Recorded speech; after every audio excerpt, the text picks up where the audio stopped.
We need to protect our planet in order to preserve the generations after us. My name is JJ. I'm 19 years old and I'm from Chicago, USA. I joined the Climate Compliance Program, which is a part of Richmond Rail Academy here in St. Vincent and the Grenadines. And the main task of our program is to be educated about climate change and then to take actions to try to help prevent it. Our climate is significantly altering. There are different events that happen in different parts of the world. Things have gotten worse with hurricanes and flooding. In the other area, there's fire. Polar caps melting. Climate change has a very large impact on small island nations specifically. Some of the effect of climate change that we have here is like heavy rain, erosion of riverbanks. We have also the erosion of the beachfronts. There's a lot of fishes that are being depleted. The turtle population is going out because if the water is heated as the temperature rises, it will have an effect on these creatures in the sea. A big issue for the corals are this with the temperature who is rising, because they have a tolerance which is basically normally from 23 to 29 degrees Celsius. And we are already on the upper limits of that.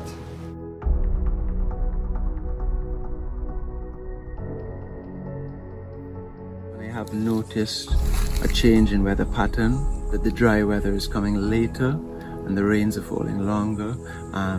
And it's more unpredictable. Because I was looking, well, can I actually see any climate change in my area? You know, it's very well looking at the TV and hearing about these glaciers melting and so on, but can I see anything here? So I started to be more observant and ask questions, and I went to Beckway and I was with a local group and I asked them about, you know, had they been affected in any way, you know, in terms of the sea level rise. And it was very clear from listening to local Beckwayarians that they had very much been affected by sea level rise over the last decade or so in particular. My grandmother's brother owned a gas station that was right next to the jetty, and the rays in the ocean took it out. The flooding, the landslides, the rising in sea levels, like we're seeing that.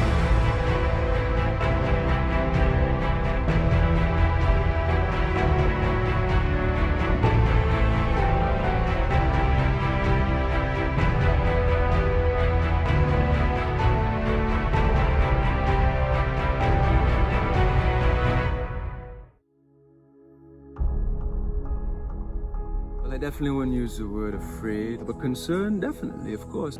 I'm afraid, definitely afraid, because I know about the effects. We have to be concerned. Especially for our future generation. I don't know if we have the compassion, the collective compassion to actually tackle this, because it takes everybody. The agricultural sector will be affected. They like cut down all the trees and they plant food.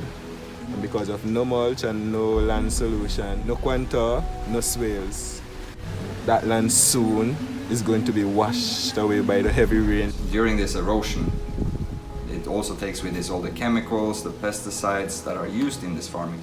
All these problems is going to come right down in the community. So that's why now it's good to learn the permaculture and the organic way of farming. To return to a more equitable based relationship with nature and ally it with a real respect for nature. You have a garden that's just filled with life, and it doesn't have pesticides, it doesn't have herbicides, it doesn't have any type of chemicals that's actually depleting, taking things from the soil. Also, it's great for the environment. You can save the soil, add back to the soil, eat healthy, save lives, and also build the ecosystem. Giving life back to the planet, and you're also putting good food into your body. And we've actually been building home gardens.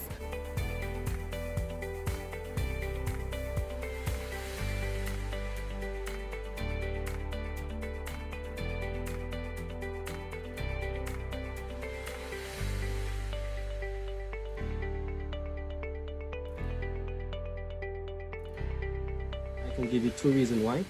Climate change and food-wise, especially the home garden mothers. If they can't buy certain things at the shop, they have it in their yard, organic, no chemicals, healthy. In my garden, there's tomato, and between the tomatoes, you see marigold keep the insects off the tomatoes. So it acts as a repellent. There's sweet pepper, there's lettuce, parsley, and there's a little spice area where we have little thyme and mint. So it's a variety of stuff. And this is definitely a great way in order for St. Vincent to be more food sovereign and not be able to be reliant on the imports that are coming in. Most persons are more accustomed to chemicals. So we are going around now trying to make a change in each and everyone's life. Give people the independence to depend on their own food source. It also brings an income inside. If it's for your personal consumption, it helps improve your health, regardless if you're selling the product or you're eating it for personal consumption.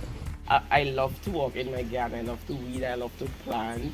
From now on, this is my way and this is the best way. I don't have to use no chemical. I can eat my vegetables without having to fear of any chemical. You cook what you plant and you know what's going down into your stomach because you already know what you put in the earth. They can look more healthier and they come out real good. I use some for myself, I give to my relatives, friends, and I sell some. It is beneficial to us. Things are getting so expensive and people to get the home garden to feed their children. You are saving money and you get food to eat.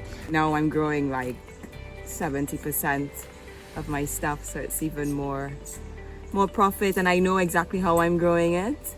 It's less chemicals, so the fact that the food is coming from my garden to my pot to you makes it even better.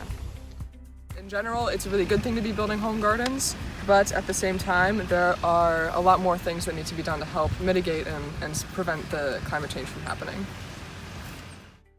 Climatic change could come about because of natural and man-made. We can't do much about the natural because it's there. But man-made, there are many things that we can do. We have got to stop the deforestation, the cutting of trees, laws in relation to close seasons like the turtle and so on, clamping down on the burning of coals. Education is the main key. Education is a big part of it, changing our habitual patterns in the way that we relate to land and to nature in general. Having a minimalistic, type of mindset, that really is helpful for limiting the amount of waste you create. So limiting your carbon footprint. Grow your own food if you can, even if you're just growing some lettuce or some basil or some thyme or some mint for tea. It just makes a grand difference. You can join environmental groups, you can join, programs that actually tackle these issues. Solutions are there, we just have to get active. Small islands all over deserve to be preserved. Their people deserve to be cared for and supported. So we have to do the best that we can, and we have to put our foot forward. We want to leave a good world for our future generation, our children, our grandchildren, our great-great-grandchildren.